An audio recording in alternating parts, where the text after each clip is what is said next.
The Adventures of Pinocchio by C. Collodi. Chapter 3.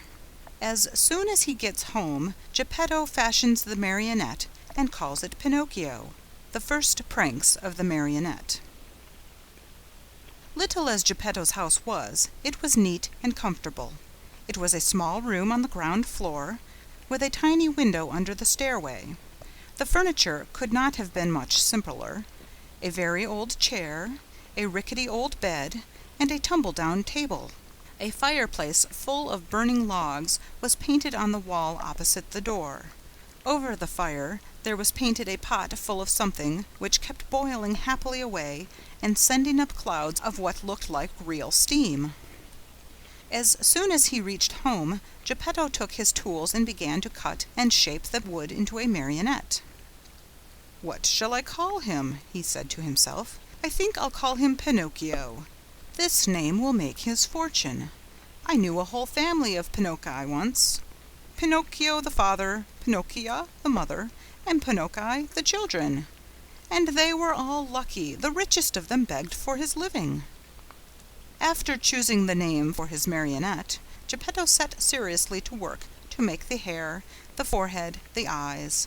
Fancy his surprise when he noticed that these eyes moved and then stared fixedly at him. Geppetto, seeing this, felt insulted and said in a grieved tone, "Ugly wooden eyes, why do you stare so?" There was no answer. After the eyes, Geppetto made the nose, which began to stretch as soon as finished. It stretched and stretched and stretched till it became so long it seemed endless. Poor Geppetto kept cutting it and cutting it, but the more he cut, the longer grew that impertinent nose. In despair, he left it alone. Next, he made the mouth. No sooner was it finished than it began to laugh and poke fun at him. "Stop laughing," said Geppetto angrily, but he might as well have spoken to the wall. "Stop laughing, I say," he roared in a voice of thunder. The mouth stopped laughing, but it stuck out a long tongue. Not wishing to start an argument, Geppetto made believe he saw nothing and went on with his work. After the mouth, he made the chin, then the neck, the shoulders, the stomach, the arms, and the hands. As he was about to put the last touches on the fingertips, Geppetto felt his wig being pulled off. He glanced up, and what did he see? His yellow wig was in the marionette's hand. "Pinocchio, give me my wig." But instead of giving it back, Pinocchio put it on his own head, which was half swallowed up in it. At that unexpected trick, Geppetto became very sad and downcast, more so than he had ever been before. "Pinocchio, you wicked boy!" he cried out. "You are not yet finished, and you start out by being impudent to your poor old father. Very bad, my son, very bad." And he wiped away a tear. The legs and feet still had to be made. As soon as they were done, Geppetto felt a sharp kick on the tip of his nose. "I deserve it," he said to himself. "I should have thought of this before I made him. Now it's too late." He took hold of the marionette under the arms and put him on the floor to teach him to walk. Pinocchio's legs were so stiff that he could not move them, and Geppetto held his hand and showed him how to put one foot after the other. When his legs were limbered up, Pinocchio started walking by himself and ran all around the room. He came to the open door, and with one leap he was out into the street. Away he flew. Poor Geppetto ran after him, but was unable to catch him, for Pinocchio ran in leaps and bounds, his 2 wooden feet, as they beat on the stones of the street, making as much noise as 20 peasants in wooden shoes. "Catch him! Catch him!" Geppetto kept shouting. But the people in the street, seeing a wooden marionette running like the wind, stood still to stare and to laugh until they cried. At last, by sheer luck, a carabinier (a military policeman) happened along, who, hearing all that noise, thought that it might be a runaway colt, and stood bravely in the middle of the street, with legs wide apart, firmly resolved to stop it and prevent any trouble. Pinocchio saw the carabineer from afar and tried his best to escape between the legs of the big fellow, but without success.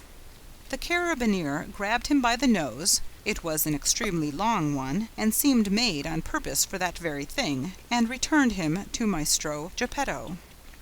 The little old man wanted to pull Pinocchio's ears. Think how he felt when, upon searching for them, he discovered that he had forgotten to make them. All he could do was to seize Pinocchio by the back of the neck and take him home.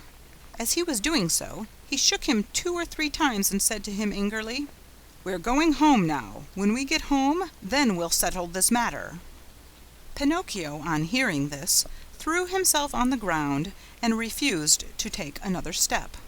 One person after another gathered around the two. Some said one thing, some another. "Poor Marionette," called out a man. "I am not surprised he doesn't want to go home. Geppetto, no doubt, will beat him unmercifully. He is so mean and cruel." "Geppetto looks like a good man," added another, "but with boys he is a real tyrant. If we leave that poor Marionette in his hands, he may tear him to pieces." They said so much that finally the carabineer ended matters by setting Pinocchio at liberty and dragging Geppetto to prison. The poor old fellow did not know how to defend himself, but wept and wailed like a child and said between his sobs, "Ungrateful boy, to think I tried so hard to make you a well-behaved marionette. I deserve it, however. I should have given the matter more thought." What happened after this is an almost unbelievable story, but you may read it, dear children, in the chapters that follow. End of chapter 3. The Adventures of Pinocchio by C. Collodi. Chapter 4. The Story of Pinocchio and the Talking Cricket, in which one sees that bad children do not like to be corrected by those who know more than they do. Very little time did it take to get poor old Geppetto to prison.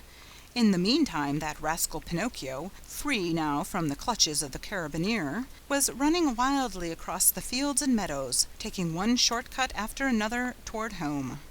In his wild flight, he leapt over brambles and bushes and across brooks and ponds, as if he were a goat or a hare chased by hounds. On reaching home, he found the house door half open. He slipped into the room, locked the door, and threw himself on the floor, happy at his escape. But his happiness lasted only a short time, for just then he heard someone saying, "Crie, crie, crie." "Who is calling me?" asked Pinocchio, greatly frightened. "I am." Pinocchio turned and saw a large cricket crawling slowly up the wall. "Tell me, Cricket, who are you?" "I am the Talking Cricket, and I have been living in this room for more than 100 years. "Today, however, this room is mine," said the Marionette, "and if you wish to do me a favor, get out now and don't turn around even once." "I refuse to leave this spot," answered the Cricket, "until I have told you a great truth." "Tell it then, and hurry." "Woe to boys who refuse to obey their parents and run away from home. They will never be happy in this world, and when they are older they will be very sorry for it." "Sing on, Cricket mine, as you please. What I know is that tomorrow at dawn I leave this place forever. If I stay here, the same thing will happen to me which happens to all other boys and girls. They are sent to school, and whether they want to or not, they must study. As for me, let me tell you, I hate to study. It's much more fun, I think, to chase after butterflies, climb trees, and steal birds' nests." "Poor little silly! Don't you know that if you go on like that, you will grow into a perfect donkey, and that you will be the laughing-stock of everyone?" "Keep still, you ugly Cricket!" cried Pinocchio. But the Cricket, who was a wise old philosopher, instead of being offended at Pinocchio's impudence, continued in the same tone. "If you do not like going to school, why don't you at least learn a trade, so that you can earn an honest living?" "Shall I tell you something?" asked Pinocchio, who was beginning to lose patience. "Of all the trades in the world, there is only one that really suits me."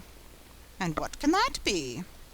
"That of eating, drinking, sleeping, playing, and wandering around from morning till night." "Let me tell you, for your own good, Pinocchio," said the talking cricket in his calm voice, "that those who follow that trade always end up in the hospital or in prison." "Careful, ugly cricket. If you make me angry you will be sorry." "Poor Pinocchio, I am sorry for you." "Why?" "Because you are a marionette, and what is much worse, you have a wooden head." At these last words Pinocchio jumped up in a fury, took a hammer from the bench, and threw it with all his strength at the talking cricket. Perhaps he did not think he would strike it, but, sad to relate, my dear children, he did hit the cricket straight on its head. With a last weak "Cria, cria, cria," the poor cricket fell from the wall, dead. End of chapter 4.